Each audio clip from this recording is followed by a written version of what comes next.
ಸ್ನೇಹಿತರೇ ನಮಸ್ಕಾರ. ನಾನು ರವೀಂದ್ರ ಜೋಶಿ. ಈ ಬ್ರಿಟಿಷರು ಭಾರತಕ್ಕೆ ಬಂದರು ನೋಡ್ರಿ. ಅವ್ರು ಬಂದಾಗ ತಾವು ಬರುವುದರ ಜೊತೆಗೆ ಕ್ರಿಕೆಟನ್ನು ಜೊತೆಗೆ ತೆಗೆದುಕೊಂಡು ಬಂದರು. ಅವರು ತುಂಬ ಚೆನ್ನಾಗಿ ಕ್ರಿಕೆಟ್ ಆಡ್ತಾಯಿದ್ರು, ಅದರಲ್ಲಿ ಆಹ್ಲಾದವನ್ನು ಕಾಣ್ತಾಯಿದ್ರು, ಅದನ್ನು ಮನೋರಂಜನೆಯ ವಸ್ತುವನ್ನು ಕ್ರೀಡೆಯನ್ನಾಗಿ ತೆಗೆದುಕೊಂಡಿದ್ದರು. ಅದನ್ನು ನಮ್ಮ ಸ್ಥಾನೀಯ ರಾಜರೇನಿದಾರಲ್ಲ ಅವರು ಅದನ್ನು ಅನುಕರಿಸಬೇಕು ಅಂತ ಶುರು ಮಾಡಿದರು. ಅಂದರೆ ಅದು ಅಂತಸ್ತಿನ ದ್ಯೋತಕವಾಗಿ ಅದನ್ನು ತೆಗೆದುಕೊಂಡ್ರು. ಬ್ರಿಟಿಷರು ಕ್ರಿಕೆಟ್ ಆಡ್ತಾರೆ, ನಾವ್ಯಾಕೆ ಆಡಬಾರ್ದು? ಎಲ್ಲ ಸ್ಥಾನೀಯ ರಾಜರು ಅವರ ಮಕ್ಕಳು ಕ್ರಿಕೆಟ್ ಆಡುವಂಥ ಒಂದು ಹೊಸ ಪರಂಪರೆಯನ್ನು ಶುರು ಮಾಡಲಿಕ್ಕೆ ಕಾಲಘಟ್ಟದಲ್ಲಿ ಶುರು ಆಯಿತು. ಮುಂಚೆ ಇವರೆಲ್ಲ ಚದುರಂಗ ಆಡೋರು, ಚೆಸ್ ಆಡ್ತಾಯಿದ್ರು, ಪಗಡೆ ಆಡ್ತಾಯಿದ್ರು ಭಾರತೀಯ ರಾಜರು. ಬ್ರಿಟಿಷರಿಂದಾಗಿ ಕ್ರಿಕೆಟ್ ಶುರು ಆಯಿತು. ಹೀಗೆ ಒಂದು ಕ್ರಿಕೆಟ್ ನಡೀತಾ ಇತ್ತು. ಕ್ರಿಕೆಟ್ ನಡೆಯುವಾಗ ಯುವರಾಜ ಬೌಲಿಂಗ್ ಮಾಡಬೇಕು, ರಾಜನ ಮಗ. ಈ ಫಾಸ್ಟ್ ಬೌಲಿಂಗ್ ಮಾಡಬೇಕು. ಫಾಸ್ಟ್ ಬೌಲಿಂಗ್ ಮಾಡೋದು ಹೇಗೆ? ಕೋಚಿಗೆ ಕೇಳ್ತಾರೆ. ಕೋಚ್ ಹೇಳ್ತಾರೆ, ನೋಡಪ್ಪ, ದೂರ 100 ಮೀಟ್ರ್ ದೂರದಿಂದ ಓಡ್ಕೊಂಬರ್ಬೇಕು.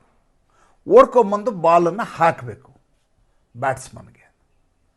ಯುವರಾಜ ಅಂತ, ನಾನು ಯುವರಾಜ, ನಾನು ಅಷ್ಟು ದೂರದಿಂದ ಓಡ್ಕೊಂಬಂದು ನಾನು ಯಾಕೆ ಬಾಲ್ ಹಾಕಲಿ? ತನ್ನ ಅಸಿಸ್ಟೆಂಟನ್ನು ಚಪ್ಪಾಳೆ ಹೊಡೆದು ಕರೆದ, ಸೇವಕ ಬಂದ ತಕ್ಷಣ ಹೇಳ್ದ, ನೋಡು, ನೀನು 100 ಮೀಟ್ರ್ ದೂರದಿಂದ ಓಡ್ಕೊಂಡು ಬಂದು ನನ್ನ ವಿಕೆಟ್ ಹತ್ರದವರೆಗೂ ಬಾ. ನೀ ಬಂದು ನಿಂತ್ಕೊಳ್ಳಿ, ನಾ ಇಲ್ಲಿಂದ ಬಾಲ್ ಹಾಕ್ತೀನಿ. ಅಲ್ಟಿಮೇಟ್ಲಿ 100 ಮೀಟ್ರ್ ಓಡೋದು ಮುಖ್ಯ ಅಲ್ವಾ? ನೀನು ಓಡ್ಕೊಂಬಾ, ನಾನು ಇಲ್ಲಿಂದ ಬಾಲನ್ನು ಬ್ಯಾಟ್ಸ್ಮನ್ಗೆ ಹಾಕ್ತೀನಿ. ಅದು ಫಾಸ್ಟ್ ಬಾಲ್ ಆಗುತ್ತೆ. ತಾಂತ್ರಿಕವಾಗಿ ನೋಡಿದರೆ ಓಡ್ಕೊಂಬರೋ ಉದ್ದೇಶ ಏನಂದರೆ ಅದಕ್ಕೆ ವೇಗವರ್ಧನೆ ಆಗಲಿ, ಬಾಲ್ ಅಷ್ಟೇ ವೇಗವಾಗಿ ಬಂದು ಬ್ಯಾಟ್ಸ್ಮನ್ಗೆ ಬಂದಿರೋ ವೇಗದಲ್ಲೇ ಎಸೆತ ಕೂಡ ಅದೇ ವೇಗದಲ್ಲಿ ಹೋಗಲಿ ಅನ್ನುವಂಥ ಕಾರಣಕ್ಕೋಸ್ಕರ ದೂರದಿಂದ ಓಡ್ಕೊಂಬರ್ತಾರೆ ಬೌಲರ್ಗಳು.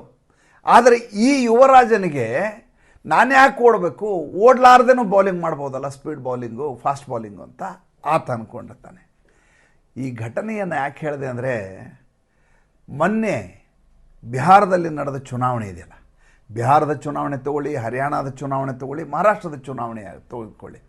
ಈ ಚುನಾವಣೆಗಳಲ್ಲಿ ಆಗಿದ್ದೇನಪ್ಪ ಅಂತಂದರೆ, ಯಾವ ಚುನಾವಣೆಯಲ್ಲಿ ಸರಿಯಾಗಿ ಸೆಣಸಬೇಕಾಗಿತ್ತೋ, ಮತದಾರರ ಮನಸ್ಸನ್ನು ಗೆಲ್ಲಬೇಕಾಗಿತ್ತೋ, ಅದಕ್ಕೆ ಬೇಕಾದಂಥ ತಂತ್ರಗಾರಿಕೆಯನ್ನು ಮಾಡಬೇಕಾಗಿತ್ತು, ಅದು ಯಾವುದನ್ನೂ ಮಾಡಲಾರದೆ ಕೇವಲ ಚುನಾವಣಾ ಆಯೋಗದ ಮೇಲೆ ಬೇರೆ ಬೇರೆ ರೀತಿಯ ಸಬೂಬುಗಳನ್ನು ಹೇಳ್ತಾ ಸೋಲಿಗೆ ಬೇರೆಯವ್ರನ್ನ ಹೊಣೆಗಾರರನ್ನಾಗಿಸಿ ತಾನು ಹೇಗಾದರೂ ಮಾಡಿ ಗೆಲ್ಲಲೇಬೇಕಾಗಿತ್ತು.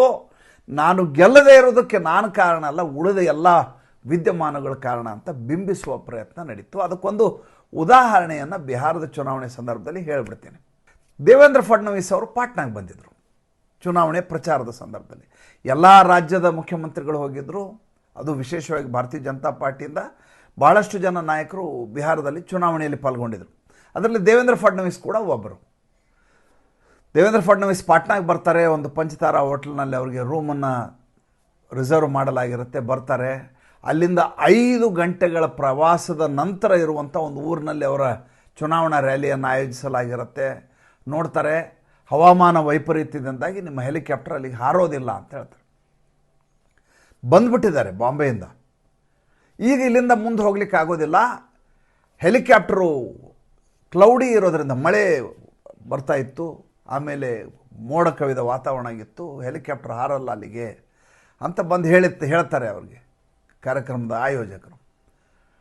ತಕ್ಷಣ ಏನು ಮಾಡ್ತಾರೆ ದೇವೇಂದ್ರ ಫಡ್ನವೀಸ್ ಅಂದರೆ, ನನಗೆ ಇಮ್ಮಿಡಿಯೇಟ್ ಕಾರ್ ಅರೇಂಜ್ ಮಾಡಿ, ನಾನು ಕಾರಲ್ಲಿ ಅಲ್ಲಿಗೆ ಹೋಗಿ ರ್ಯಾಲಿ ಮಾಡ್ಕೊಂಡು ವಾಪಸ್ ಬರ್ತೇನೆ. ನಾನು ಹೋಗುವಾಗ ದಾರಿಯಲ್ಲಿ ಬೇರೆ ಬೇರೆ ಯಾವ್ಯಾವ ಕಾನ್ಸ್ಟಿಟ್ಯೂಯೆನ್ಸಿಲಿ ಏನೇನು ನಡೀತಾ ಇದೆ ನೋಡ್ಕೊಂಡು ಹೋಗೋದಂಗೆ ಆಗತ್ತೆ ಅಂತೇಳಿ ತಕ್ಷಣದಲ್ಲಿ ಇಳಿದು ಸಮಯವನ್ನು ವ್ಯರ್ಥ ಮಾಡಲಾರದೆ ಬೈ ರೋಡ್ ತಾವು ಯಾವ ಜಾಗದಲ್ಲಿ ರ್ಯಾಲಿ ಮಾಡಬೇಕಾಗಿತ್ತು ಅಲ್ಲಿ ಹೋಗಿ ಭಾಷಣವನ್ನು ಮಾಡಿ ವಾಪಸ್ ಬಂದು ಮುಂಬೈಗೆ ತೆರಳಿ ಮುಂಬೈನವರು ಒಂದು ಕಾರ್ಯಕ್ರಮದಲ್ಲಿ ರಾತ್ರಿ ಪಾಲ್ಗೊಳ್ತಾರೆ. ಅದೇ ದಿವಸ, ಅದೇ ಮುಂದೆ 3 ದಿವಸಗಳ ಕಾಲ ಅದೇ ಸಂದರ್ಭದಲ್ಲಿ ತೇಜಸ್ವಿ ಯಾದವ್ ಭಾಷಣ ಕೂಡ ಇರುತ್ತೆ.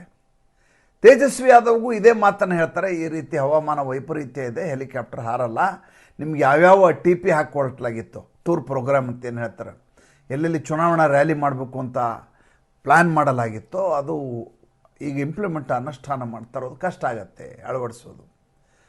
ಆವಾಗ ಐಡಿಯಾ ಕೊಡ್ತಾರೆ ತೇಜಸ್ವಿ ಯಾದವ್ ಅವರು. ಏನಂದರೆ, ಹೆಲಿಕಾಪ್ಟರಿಂದ ಹೋಗೋಕ್ಕಾಗಲ್ವಲ್ಲ, ಒಂದು ಕೆಲಸ ಮಾಡಿ, ನಾನು ಮೊಬೈಲಲ್ಲೇ ಮಾತಾಡ್ಬಿಡ್ತೀನಿ, ನೀವು ಅಲ್ಲಿ ಜನರಿಗೆ ತೋರಿಸ್ಬಿಡಿ, ನೀವು ಲೈವ್ ಕಾನ್ಫರೆನ್ಸ್ ಮಾಡಿಬಿಡೋಣ ಝೂಮ್ನಲ್ಲಿ, ಜನ ನನ್ನ ಭಾಷಣ ನೋಡ್ಕೊಳ್ಳಿ, ದೊಡ್ಡ ಸ್ಕ್ರೀನ್ ಹಾಕಿಬಿಡಿ, ಅಲ್ಲಿ ನಾನು ಮಾತಾಡ್ತೀನಿ.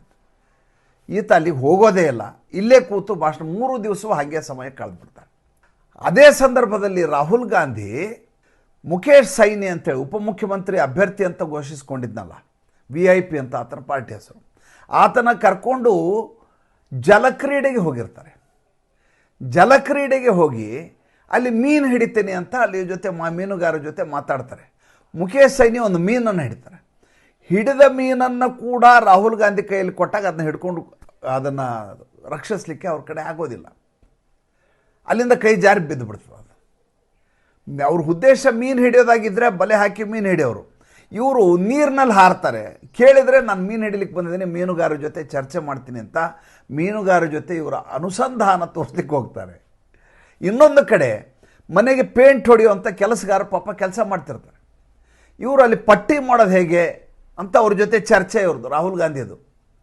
ಹೋಗಿರೋದು ಬಿಹಾರದ ಚುನಾವಣೆಯ ಸಂದರ್ಭ. ಇದು ಬಿಹಾರದ ಚುನಾವಣೆಯ ಸಂದರ್ಭದಲ್ಲಿ ಮತದಾರರ ಬಳಿ ಹೋಗಿ ಇವರು ಕೆಲಸ ಮಾಡಿ ಚುನಾವಣೆಯನ್ನು ಗೆಲ್ಲಬೇಕು, ಅವ್ರ ಹತ್ರ ಮಾತಾಡಿಸ್ಬೇಕು, ತಮ್ಮ ಏನು ಯೋಜನೆಗಳಿದೆ ಅದನ್ನ ಹೇಳಬೇಕು. ಈಗಿರುವಂಥ ಸರ್ಕಾರದ್ದು ನಿತೀಶ್ ಕುಮಾರ್ದು ಏನು ತಪ್ಪುಗಳಾಗಿದ್ದಾವೆ, ಪ್ರಮಾದಗಳಾಗಿದೆ, ಅದನ್ನು ಜನರ ಮನಸ್ಸಿಗೆ ನಾಟು ಹಾಗೆ ಬಿಂಬಿಸಬೇಕು, ಚುನಾವಣೆಯಲ್ಲಿ ಗೆಲ್ಲಬೇಕು.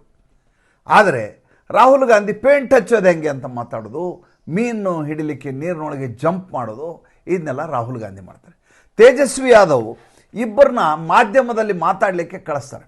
ಒಬ್ಬರ ಹೆಸರು ಕಾಂಚನ್ ಯಾದವ್ ಅಂತ, ಇನ್ನೊಬ್ಬರು ಪ್ರಿಯಾಂಕಾ ಭಾರತಿ ಅಂತ. ಇವರಿಬ್ಬರು, ಈ ಶಬ್ದ ಹೇಳ್ತೀನಿ ಅಂತ ಬೇಜಾರು ಮಾಡ್ಕೋಬಾರ್ದು ನೀವು, ಈ ಶ್ವಾನಗಳು ಬೊಗಳ್ತಾವಲ್ಲ ಆ ರೀತಿ ಮಾಧ್ಯಮದಲ್ಲಿ ಹೋಗಿ ಕಿರ್ಚಾಡಲಿಕ್ಕೆ ಶುರು ಮಾಡ್ತವೆ ಇಬ್ಬರು. ಆ ಸುಪ್ರಿಯಾ ಶ್ರೀನಾಥ್ ಕಿರ್ಚಾಡತ್ತಲ್ಲ ಅದೇ ರೀತಿ ಇವರು ಕಿರ್ಚಾಡಲಿಕ್ಕೆ ಶುರು ಮಾಡ್ತಾರೆ. ಸುಪ್ರಿಯಾ ಶ್ರೀನಾಥ್ ಇನ್ನೊಂದು ಮಾತು ಹೇಳ್ತಾ ಇದ್ರು, ನರೇಂದ್ರ ಮೋದಿ ಅವರು ಅದ್ಭುತವಾದ ಭಾಷಣವನ್ನೇ ಮೊನ್ನೆ ರಾಮನಾಥ್ ಗೋಯಂಕ ಪ್ರತಿಷ್ಠಾನದ ಉಪನ್ಯಾಸಕ ಮಾಲಿಕೆಯಲ್ಲಿ ಭಾಷಣ ಮಾಡಿದರು. ನಾನು ಸ್ವತಃ ನೋಡಿದೆ ಆ ಕಾರ್ಯಕ್ರಮ. ನಾನು ಅದೇ ಅಂದ್ಕೊಂಡೆ, ನರೇಂದ್ರ ಮೋದಿ ಇಷ್ಟೆಲ್ಲ ಕೆಲಸ ಮಾಡೋದ್ರ ಮಧ್ಯೆ ಈ ಭಾಷಣಕ್ಕೆ ಬೇರೆಯವರು ತಯಾರಿ ಮಾಡಿಕೊಟ್ರೂ ಕೂಡ ಒಂದು ಸಲ ನಾವನ್ನು ಓದ್ಕೊಳ್ಳೇಬೇಕು. ಓದ್ಕೊಳ್ಳಾರ್ದೆ ನಾವು ಅದನ್ನ ಡೆಲಿವರ್ ಮಾಡೋಕ್ಕಲ್ಲ, ಅಭಿವ್ಯಕ್ತಿಸ್ಲಿಕ್ಕೆ ಸಾಧ್ಯ ಆಗೋದಿಲ್ಲ. ನೀವು ಅದನ್ನು ಓದಿ, ನಿಮ್ಮ ಎದುರುಗಡೆ ಬರ್ತದೆ ಅಂದ್ಕೊಳ್ಳಿ, ಟ್ರಾನ್ಸ್ಪರೆಂಟ್ ಇದರಲ್ಲಿ ಟೆಲಿಪ್ರಿಂಟ್ರಲ್ಲಿ ಅವ್ರು ಕಾಣಿಸ್ತಿತ್ತು ಅಂತಲೇ ಅಂದ್ಕೊಳ್ಳೋಣ. ನೀವು ಅದನ್ನು ಚೆನ್ನಾಗಿ ಓದಬೇಕು. ಓದಿದ್ದು ಹೇಗಿರಬೇಕು, ನಾನು ಓದ್ತಾ ಇದ್ದೀನಿ ಅಂತ ಗೊತ್ತಾಗಬಾರ್ದು, ಭಾಷಣ ಮಾಡ್ದಾಗಿರಬೇಕು, ಉಪನ್ಯಾಸದ ರೀತಿಯಲ್ಲಿರಬೇಕು, ಅದನ್ನು ರೂಢಿಸಿಕೊಳ್ಬೇಕು. ನರೇಂದ್ರ ಮೋದಿ ಅವರು ಅದ್ಭುತವಾಗಿ ಈ ರಾಮನಾಥ್ ಗೋಯಂಕ ಪ್ರತಿಷ್ಠಾನದ ಉಪನ್ಯಾಸ ಮಾಲಿಕೆಯಲ್ಲಿ ಮಾತಾಡಿದರು. ಆದರೆ ಹೊರಗಡೆ ಬಂದ ಮಾಧ್ಯಮದವ್ರು ಕೇಳಿದಾಗ ಸುಪ್ರಿಯಾ ಶ್ರೀನಾಥ್ಗೆ ಕೇಳ್ತಾರೆ, ಏನು ನಿಮ್ಮ ಶಶಿ ತರೂರ್ ಅವರು ತುಂಬ ಹೊಗಳಿಬಿಟ್ರಲ್ಲ ನರೇಂದ್ರ ಮೋದಿ ಅವರ ಭಾಷಣ ಅಂತ. ಮಾಧ್ಯಮದವರು ಕಾಂಗ್ರೆಸ್ನ ಸುಪ್ರಿಯಾ ಶ್ರೀನಾಥ್ ಕೇಳ್ತಾರೆ. ಸುಪ್ರಿಯಾ ಶ್ರೀನಾಥ್ ಏನಿತ್ತು ಆ ಭಾಷಣದಲ್ಲಿ, ಕೇಳುವಂಥದ್ದೇನು ವಿಷಯ ಇತ್ತು ಅಂತ ಅಲ್ಲಿ ಶ್ವಾನದ ರೀತಿಯಲ್ಲಿ ಕಿರ್ಚಾಡ್ಲಿಕ್ಕೆ ಶುರು. ಈ ತೇಜಸ್ವಿ ಯಾದವ್ಗಾಗಿದ್ದದೆ. Tejashwi Yadav exit poll result ಬಂತು ಸರ್. ಎಕ್ಸಿಟ್ ಪೋಲ್ ರಿಸಲ್ಟ್ ಬಂತು. ಎಕ್ಸಿಟ್ ಪೋಲ್ ರಿಸಲ್ಟಲ್ಲಿ ಮ್ಯಾಸಿವ್ ವಿಕ್ಟರಿ ಫಾರ್ NDA ಅಂತ ಎಲ್ಲ ತೋರ್ಸಕ್ಕೆ ಶುರು ಮಾಡಿದರು. ಅಂದರೆ ನರೇಂದ್ರ ಮೋದಿ ಮತ್ತು ನಿತೀಶ್ ಕುಮಾರ್ ಅವರ NDA ಏನಿದೆ ಅದಕ್ಕೆ ಗೆಲುವು ಅಂತ ತೋರಿಸ್ತಾ ಇದ್ರು. ಈತ ಮಾಧ್ಯಮದವ್ರು ಕರೀತಾರೆ, ಕರೆದು ಹೇಳ್ತಾರೆ, ಹೇಳಿದ ಮಾತು ಕೇಳ್ಕ, 14ನೇ ತಾರೀಕು ಫಲಿತಾಂಶ ಬರುತ್ತೆ, 18ನೇ ತಾರೀಕು ನನ್ನ ಪ್ರಮಾಣ ವಚನ ಸ್ವೀಕಾರ ಸಮಾರಂಭ, ಬರ್ಕೊಳ್ಳಿ ಅಂತ ಹೇಳ್ತಾನೆ. ಇದು ಉಡಾಫೆನೋ ದಾರ್ಷ್ಟನೋ ಹುಂಬತನೋ ಅವಿವೇಕಿತನೋ ಏನೋ ನನಗೆ ಅರ್ಥನೇ ಆಗಲಿಲ್ಲ. ಇನ್ನೊಂದು ವಿಡಿಯೋ ಆತಂದು ವೈರಲ್ ಆಗಿದೆ. ಏನಂತ ವಿಡಿಯೋ ವೈರಲ್ ಆಗಿದೆ ಅಂದರೆ, ಹಮ್ ಬಿಹಾರಿ ಹೈ, ಹಮೇ ಸಬಕ್ ಸಿಖಾನಾ ಮಾಲೂಮ್ ಹೈ, ಬಿಹಾರ್ ಕೋ ಬಿಹಾರಿ ಲೋಗ್ ಹಿ ಚಲಾಯೆಂಗೆ, ಗುಜರಾತಿ ಲೋಗ್ ನಹಿ ಚಲಾಯೆಂಗೆ ಅಂತ. ಅಂದರೆ ನಾವು ಬಿಹಾರದ ಜನ, ನಮಗೆ ಬಿಹಾರದವ್ರಿಗೆ ಪಾಠ ಕಲಿಸಿ ಅಭ್ಯಾಸ ಇದೆ, ನಮ್ಮ ಬಿಹಾರವನ್ನು ಬಿಹಾರದವರೇ ಆಳ್ತೀವಿ, ಗುಜರಾತಿಗಳು ಬಂದು ಆಳಬೇಕಾದ ಅಗತ್ಯ ಇಲ್ಲ, ಗುಜರಾತ್ದವ್ರು ಆಳ್ಲಿಕ್ಕೆ ಬಿಡೋದಿಲ್ಲ ನಾವು ಅಂತಾರೆ. ಅಲ್ಲಿ ಗುಜರಾತ್ದವ್ರು ಯಾರಿದ್ದಾರೆ? 20 ವರ್ಷದಿಂದ ನಿತೀಶ್ ಕುಮಾರ್ ಆಳ್ತಾ ಇದ್ದಾರೆ. ನರೇಂದ್ರ ಮೋದಿ ಈ ದೇಶದ ಪ್ರಧಾನಿಯಾಗಿದ್ದಾರೆ, ಗುಜರಾತ್ಗೆ ಸೀಮಿತ ಆದವರು ಅಲ್ಲ ಅವರು. ಅವರು ಪ್ರತಿನಿಧಿಸುವಂಥ ಕ್ಷೇತ್ರ ಉತ್ತರ ಪ್ರದೇಶ, ವಾರಣಾಸಿ. ಅಮಿತ್ ಶಾ ಈ ದೇಶದ ಗೃಹ ಸಚಿವ. ಇವ್ರನ್ನ ಗುಜರಾತಿಗಳು ಅಂತ ಬಿಂಬಿಸೋ ಕೆಲಸವನ್ನು ಇವ್ರು ಮಾಡ್ತಾರೆ. ಅಂದರೆ ನಾನು ಇದನ್ನೆಲ್ಲ ಯಾಕೆ ಹೇಳ್ತಾ ಇದ್ದೀನಿ ಅಂದರೆ, ಇವ್ರು ಯಾರಿಗೂ ಕೂಡ ಫಾಸ್ಟ್ ಬಾಲಿಂಗ್ ಮಾಡಬೇಕು ಅಂದರೆ ಓಡ್ಕೊಂಡು ಬಂದೇ ಬಾಲಿಂಗ್ ಮಾಡಬೇಕು ಅನ್ನೋದು ಗೊತ್ತಿಲ್ಲ ಇವರಿಗೆ. ನಮಗೆ ಕೂತ ಜಾಗದಲ್ಲಿಯೇ ನಮ್ಮ ಜಹಗೀರನ್ನು ನೀವು ಉಳಿಸ್ಕೊಡ್ಬೇಕು. ನಾವು ಕಷ್ಟಪಡೋದಿಲ್ಲ, ನೀವು ಸೇವಕರು ನಮಗಾಗಿ ಕೆಲಸ ಮಾಡಬೇಕು. ನಮ್ಮ ಕೆಲಸ ಅರಸೊತ್ತಿಗೆಯಲ್ಲಿ ಕುಳಿದು ಈ ದೇಶವನ್ನು ನಡೆಸುವುದು ನಮ್ಮ ಕೆಲಸ, ಈ ರಾಜ್ಯವನ್ನು ನಡೆಸುವುದು ನಮ್ಮ ಕೆಲಸ. ನಮಗೆ ಅಧಿಕಾರ ಕೊಡಬೇಕಾಗಿದ್ದು ನಿಮ್ಮ ಕರ್ತವ್ಯ. ನೀವು ಕೊಡಲಿಲ್ಲ ಅಂದರೆ ಇಡೀ ವ್ಯವಸ್ಥೆ ಸರಿ ಇಲ್ಲ ಅಂತ ನಾವು ಹೇಳ್ತೀವಿ. ಯಾಕೆಂದರೆ ನಾವು ಯಾರು ಇರೋಕ್ಕೆ ನಮ್ಮ ಜಾಗೀರು ಅಂದ್ಕೊಂಡಿದ್ದೀವೋ ನಮಗೆ ನೀವು ಅನ್ಯಾಯ ಮಾಡ್ತಾ ಇದ್ದೀರಿ. ಆದ್ದರಿಂದ ಈ ಚುನಾವಣೆ ಸರಿಯಾಗಿ ನಡೀತಾ ಇಲ್ಲ. ಇದು ಬಿಹಾರಕ್ಕೆ ಮಾತ್ರ ಸೀಮಿತ ಆಗಿದ್ದಲ್ಲ, ಇದು ಹರಿಯಾಣದಲ್ಲಿ ಅದೇ ಆಯಿತು. ಈಗ ನೋಡಿ, ಈ ರಾಹುಲ್ ಗಾಂಧಿ 3ನೇ ಸಲ ಓಟ್ ಚೋರಿ ಅಂಥೇಳಿ ಒಂದು ಪ್ರೆಸ್ ಮೀಟ್ ಮಾಡಿದರು. ಪ್ರೆಸ್ ಮೀಟ್ ಮಾಡಿದಾಗ ಒಂದು ಮಾತು ಹೇಳ್ತಾರೆ. ಏನಂತ ಹೇಳ್ತಾರೆ ಅಂತಂದರೆ, ಅವರು ಎಕ್ಸಿಟ್ ಪೋಲ್ ರಿಸಲ್ಟ್ ಬಂತು ಹರಿಯಾಣದ್ದು. ಎಕ್ಸಿಟ್ ಪೋಲ್ ರಿಸಲ್ಟಲ್ಲಿ ಕಾಂಗ್ರೆಸ್ ಗೆಲ್ತಾ ಇದೆ ಅಂತ ತೋರಿಸ್ತಾ ಇತ್ತು. ಅದಾದಮೇಲೆ ಫಲಿತಾಂಶದಲ್ಲಿ ಕಾಂಗ್ರೆಸ್ ಗೆಲ್ಲಿಲ್ಲ, ಭಾರತೀಯ ಜನತಾ ಪಾರ್ಟಿ ಗೆಲ್ತು. ಅದು ಹೆಂಗೆ ಗೆತ್ತು ಅಂತ ಕೇಳ್ತಾರೆ. ಅಂದರೆ ಒಬ್ಬ ಮನುಷ್ಯ ಎಷ್ಟು ಬಾಲಿಶವಾಗಿ ಮಾತಾಡ್ಲಿಕ್ಕೆ ಸಾಧ್ಯವೋ ಅಷ್ಟು ಬಾಲಿಶವಾಗಿ ರಾಹುಲ್ ಗಾಂಧಿ ಮಾತಾಡ್ತಾರೆ. ಅಂದರೆ ಇವ್ರ ಅರ್ಥ ಏನು ಅಂದರೆ, ಎಕ್ಸಿಟ್ ಪೋಲಲ್ಲಿ ಏನು ರಿಸಲ್ಟ್ ಬಂದಿದೆ ಅದೇ ರಿಸಲ್ಟ್ ನೀವು ಫೈನಲ್ ರಿಸಲ್ಟಲ್ಲಿ ಕೊಡಬೇಕು. ಎಕ್ಸಿಟ್ ಪೋಲ್ ಅನ್ನೋದು ವಸ್ತುನಿಷ್ಠವಾದದ್ದು ಅಷ್ಟೇ ಅಲ್ಲ, ನಿಖರವಾದದ್ದು ಅಷ್ಟೇ ಅಲ್ಲ, ಅದೇ ಅಂತಿಮ ಅಂತ ಅವ್ರು ಹೇಳೋದು. ಯಾವ ಸಂದರ್ಭದಲ್ಲಿ? ತಾವು ಗೆಲ್ಲುವ ಸಂದರ್ಭದಲ್ಲಿ. ಒಂದು ವೇಳೆ ಎಕ್ಸಿಟ್ ಪೋಲಲ್ಲಿ ಇವರಿಗೆ ಸೋಲು ಅಂತ ಬರೆದಿತ್ತು ಅಂತ ತಿಳ್ಕೊಳ್ರಿ, ಅವರ ವಾದ ಮಂಡನೆ ಬೇರೆ ಆಗ್ತಾವೆ. ಏನಂದರೆ ಎಕ್ಸಿಟ್ ಪೋಲ್ ಅನ್ನೋ ದುಡ್ಡು ಕೊಟ್ಟು ಮಾಡಿಸ್ತಾರೆ ಭಾರತೀಯ ಜನತಾ ಪಾರ್ಟಿಯವರು, ಅವ್ರ ಹತ್ರ ಬೇಕಾದಷ್ಟು ದುಡ್ಡಿದೆ, ಸಮೀಕ್ಷಾ ಕಂಪ್ನಿಗಳನ್ನ ಹೈಯರ್ ಮಾಡ್ತಾರೆ ನರೇಂದ್ರ ಮೋದಿ, ಅದಕ್ಕೆ ಆ ರಿಸಲ್ಟ್ ಬಂದಿದೆ, ನಾವೇ ಗೆಲ್ತಾ ಇದ್ದೀವಿ, ಬೇಕಾದ್ರೆ ನಾಡಿದ್ದು ಫಲಿತಾಂಶ ನೋಡಿ ಅಂತ ಹೇಳ್ತಾರೆ. ಈಗ ಹೇಳಿದ್ನಲ್ಲ ತೇಜಸ್ವಿ ಯಾದವ್, ಬರ್ಕೊಳ್ಳಿ, ನಾಡಿದ್ದು ನಾನೇ ಪ್ರಮಾಣ ವಚನ ಸ್ವೀಕಾರ ಸಮಾರಂಭದಲ್ಲಿ ನಾನೇ ಪ್ರಮಾಣ ವಚನ ಸ್ವೀಕಾರದಲ್ಲಿ ಪಾಲ್ಗೊಳ್ಳೋದು ಅಂತ 18ನೇ ತಾರೀಕು ಅಂತ ಡೇಟ್ ಬೇರೆ ಅನೌನ್ಸ್ ಮಾಡಿದ್ರು.